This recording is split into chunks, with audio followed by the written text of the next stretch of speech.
안녕하세요. 팀TV입니다.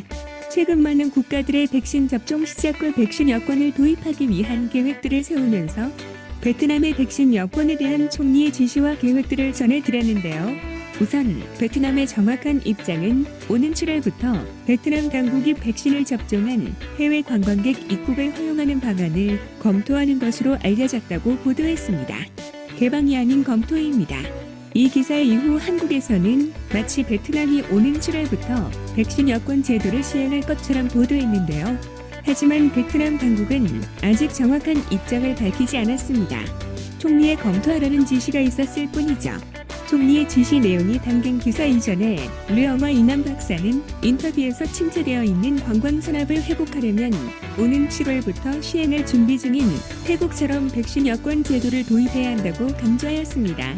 또한 은은한토 베트남 관광협회 회장은 심각한 타격을 입은 관광산업 회복을 위해 7월부터 해외 관광객을 맞이할 준비를 해야 한다라며 류영화 이남 박사의 말과 같은 취지로 답했습니다. 하지만 베트남 관광협회나 베트남 관광자문위원회는 정부기관이 아닙니다. 관광업에 종사하는 기업들의 이익을 대변하기 위한 민간기구인 것이죠. 이들의 주장이 베트남 당국의 입장은 아닙니다. 단지 이들의 주장이 언론을 통해 보도되고 난 이후 은엔 썬툭 총리는 문화관광체육부에게 관련 기관과 협력하여 백신 여권에 대해 검토해보라는 정도로 지시했을 뿐입니다. 이후 어떠한 입장도 베트남 정부는 아직 공식 발표한 바가 없습니다. 지난해 한국과 베트남 간 가장 큰 애로사항은 하늘길이 차단되었다는 점입니다. 그리고 이를 다시 열기 위해 한국 정부는 고위급 특사를 파견해 교섭하기도 했었죠. 이때 베트남 정부는 아주 원론적인 답변을 반복했지만 한국에서는 이를 확정된 사실로 받아들이곤 했었죠. 한국 언론사들의 확대 재생산된 내용으로 인해 기대와 실망이 반복되었고 피로감을 겪을 수밖에 없었는데요. 이번 베트남 백신 여권에 대한 내용 또한 반복되고 있는 분위기입니다. 하지만 이번에는 조금 다른 모습도 보이는데요. 베트남 중앙폐연구소 부소장은 백신 여권에 대한 구체적인 실행에 앞서 일부 특정 대상자들을 기준으로 시범 운영이 필요하다고 주장했습니다.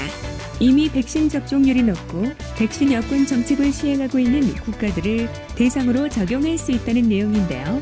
현재까지 알려진 내용에 따르면 코로나19 백신을 2회 접종한 사람의 경우 다른 사람에게 전파시킬 위험성이 거의 없다고 언급하며 이 같은 상황에서 베트남에서도 백신 여권을 통한 외국인들의 입국을 적극적으로 검토해야 한다고 주장했습니다.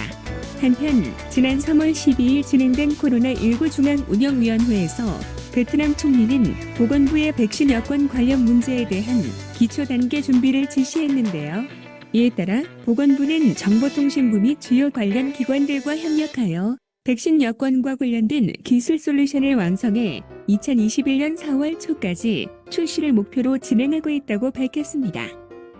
백신 여권은 개인의 백신 접종을 완료했다는 것을 증명하는 디지털 문서로 이 문서는 QR코드 형태로 표시되어 휴대폰이나 디지털 지갑에 저장되는 형식으로 운영되고 있습니다. 이미 여러 국가에서 백신 여권을 발급하기 시작했으며 태국은 백신 여권을 제시하는 사람들에 대해 검역 기간을 단축할 계획을 발표하기도 했는데요. 이전과는 다르게 실제 적용할 수 있는 방법인지에 대한 구체적인 검토와 시행 계획들이 진행되고 있는 것 같습니다. 다만 백신의 접종 여부와 해당 지역의 집단 면역이 형성되어 모두의 안전이 보장되어야 하고 이전의 일부를 대상으로 한 시범 운영과 검증이 필요한 만큼 정확한 시행 시기는 아직까지 알 수 없습니다. 이상 베트남 소식을 전해드린 팀TV였습니다. 감사합니다.